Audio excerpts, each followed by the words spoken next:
My career has already been affected by supporting Gaza, I suppose. Since October 7th, I have had very little offers of any commercial work. I used to get a lot of voiceover work in Ireland. I haven't had a single voiceover gig in 16 months.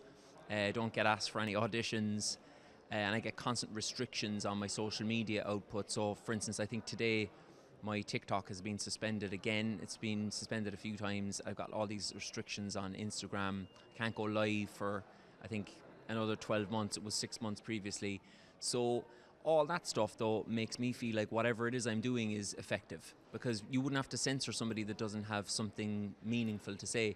And also, it's not just me. On this trip, I've met so many people who are like influencers, journalists, creatives, who are going through the exact same thing. So I feel like because there's a bit of a community of us, it helps us to support each other. But like we were saying earlier, I don't feel like I've got any other choice, because I have my beliefs. I believe that the cause of Hamas is a just cause. I believe that the cause of the resistance in Lebanon is a just cause. I'm passionate about it, so then I have to speak up about it. And I think I need to use my skill set as well. And hopefully I'm quite good at satire. It's effective in getting to people and changing minds and deprogramming minds, decolonizing minds. So whether it affects my career or not, I'm not going to stop doing what I love. How did you feel? I actually felt almost a little bit envious, because I felt like there's a spiritual connection here and a clear, tangible love between the leader and his people, a symbiotic love that I can't think of a single Western leader that would elicit that response from his people or her people. I can't think of one. So I felt very touched by it, and I also felt shocked, I have to say, when I saw and heard and felt the Israeli fighter jets coming overhead during the funeral. Immediately I was like, is this not a sovereign space? Is Lebanon not a sovereign country? As a Westerner, I couldn't understand that this is okay in terms of international law. If Britain was laying to rest the Queen, and if fighter jets from another nation flew over sovereign British airspace, we would be in a world war right now. How do you see yourself with your audience? There's a massive difference between the rulers in the West, the elites in the West, the people who are at the levers of power, and ordinary people.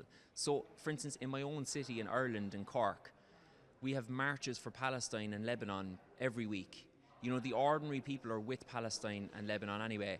I feel like I've played a small little part in helping to bring in some people from the cold who didn't maybe understand, weren't interested, in terms of the intricacies of what happens here in the area and the role that the US and European hegemony has played in that. So I feel like I'm just playing my little role to help the kind of deprogramming again and the decolonizing. To be quite honest with you, at the start I was just doing comedy and I was doing my little sketches. I never set out to make a big impact. I was doing stuff that amused me. A lot of these sketches started in COVID, where I didn't have anything else to do. I just put on a wig and changed jumpers and I was amusing myself. To my great shock and delight, I now have people around the world following the sketches saying, the main thing I get from people in this part of the world is thank you for saying the thing that we've always been saying, but it just is so much more powerful from your face because you're white. That's what I get time and time again.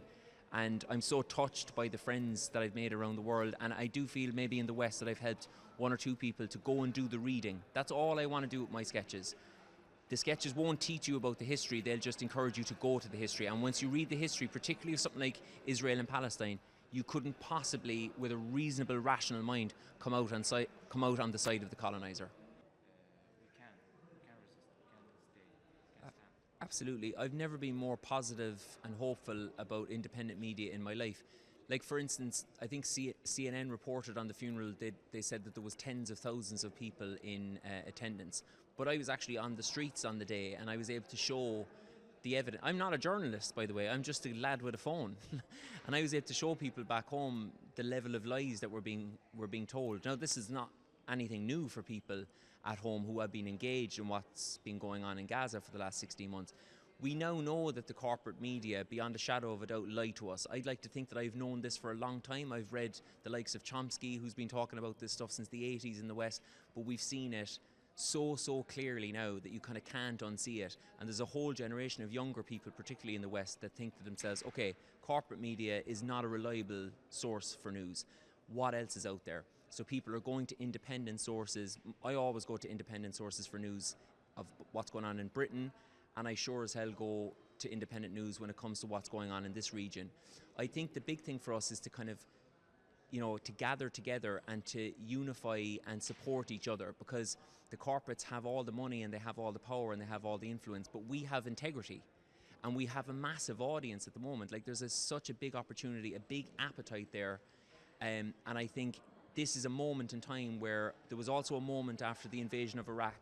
We had so many people engaged in politics in the West, hungry for knowledge about how the world really works. This is that moment again, and I think we need to capture it, and I'm certainly going to do everything in my power to amplify voices that are doing actual journalism, actual satire that provokes, doesn't just kowtow to the powers that be, but actually does what satire is supposed to do, which is to challenge power. So I'm excited, and I think in terms of the resistance in Lebanon, if anybody saw any of the footage that I had or anyone else had, to say that the resistance is finished in Lebanon, I think is laughable. Thank you. Thank you very much. Thank you very much.